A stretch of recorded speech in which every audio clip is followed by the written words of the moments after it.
దేవుని నామానికి స్తోత్రం కలుగును గాక. ప్రభువైన యేసుక్రీస్తు నామములో జ్ఞానవాక్కు కార్యక్రమానికి పరిశుద్ధాత్మ తండ్రి మీకు స్వాగతాన్ని తెలియజేస్తూ ఉన్నాడు. ప్రియులారా, చదువుకుందాము.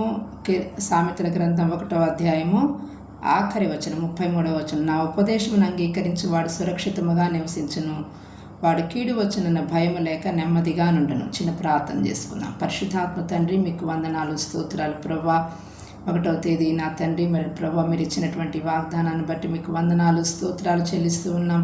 నా తండ్రి, వాగ్దానం ద్వారా మీ ప్రజలను బలపరిచి మహిమ పొందుకోమని యేసు నామమున ప్రార్థించి అడిగి వేడుకుంటున్నాం తండ్రి, ఆమేన్. దేవుని ప్రజలారా, మరి నా ఉపదేశమును అంగీకరించి వాడు సురక్షితముగా నివసించును అని. మరి సురక్షితముగా నివసించడానికి ఎంతో కృప కావాలి.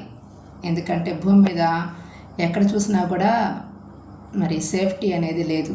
ఎంతమంది పోలీసులను పెట్టుకున్నా, మరి ఎంతమంది ఎస్కార్ట్ని పెట్టుకున్నా కానీ మనుషులు భద్రత లేకుండా భయపడుతూ బ్రతుకుతున్న దినాలు ఇవి. మరి అందుకనే ప్రసంగి గ్రంథకర్త కానీ ఈ సామెతల గ్రంథకర్త అయినటువంటి సొలొమోను అంటాడు ఏమని అంటే, ఇవి దుర్దినములు అని. కాబట్టి దుర్దినములు నివసిస్తున్నప్పటికీ కూడా దేవుని ఉపదేశాన్ని నువ్వు అంగీకరిస్తే నువ్వు సురక్షితముగా నివసిస్తావు. దేవుడు నీకు ఉపదేశించాలని ఆయన ప్రతినిత్యం కోరుతూ ఉంటాడు. మరి ఇదే అధ్యాయంలో వ్రాయబడుతూ ఉంది ఏమని అంటే, 1వ అధ్యాయము 8వ వచనము. నా కుమారుడా, నీ తండ్రి ఉపదేశము ఆలకింపము, నీ తల్లి చెప్పు బోధను త్రోసివేయకుమని. మరి నా కుమారుడా, నీ తండ్రి ఉపదేశమును ఆలకింపము.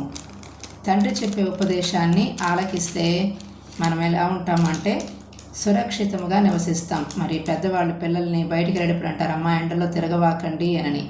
ఆ మాట వింటే అది వాళ్ళకి ఎంతో మేలు. అమ్మ ఈ రోజులు బాగాలేదు, చక్కగా బయటికి వెళ్ళేటప్పుడు మంచి డ్రెస్ వేసుకొని వెళ్ళు, నీ డ్రెస్ కోడ్ బాగుండాలి అని అంటే అది వింటే పర్వాలేదు. కాకపోతే వినకపోతేనే ఏదైనా అపాయం సంభవిస్తుంది. కాబట్టి వాడు కీడు వచ్చునన్న భయం లేక దేవుని ఉపదేశం కానీ, తల్లి చెప్పే ఉపదేశం కానీ, తండ్రి చెప్పే బోధ కానీ, లేదా తల్లిదండ్రులు చెప్పేటువంటి విషయాలని త్రోసివేయకుండా. అందుకని నీ తల్లిదండ్రులను నీవు సన్మానించాలి.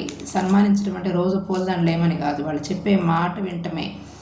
కాబట్టి దేవుడు మంచి మాట, తండ్రి కానీ తల్లి కానీ మంచి మాట చెప్పినప్పుడు దాన్ని విని ఫాలో అయితే నీ జీవితంలో నువ్వు సురక్షితంగా నివసిస్తావు. ఇంకా పరలోకముందున్న తండ్రి కూడా నీకు ప్రతినిత్యము ఉపదేశించాలని కోరుకుంటున్నాడు. అందుకని నేను చెప్పు తెలివిని పొందుకొనుటకు నీ మనస్సు నిమ్ము అంటాడు దేవుడు. కాబట్టి నువ్వు నీ మనస్సు ఇవ్వటానికి సిద్ధంగా ఉంటే ఆయన తన తెలివిని, తన జ్ఞానాన్ని, తన ఉపదేశాన్ని మనకి అనుగ్రహిస్తాడు. దేవుడి మాటలు దీవించునుగాక.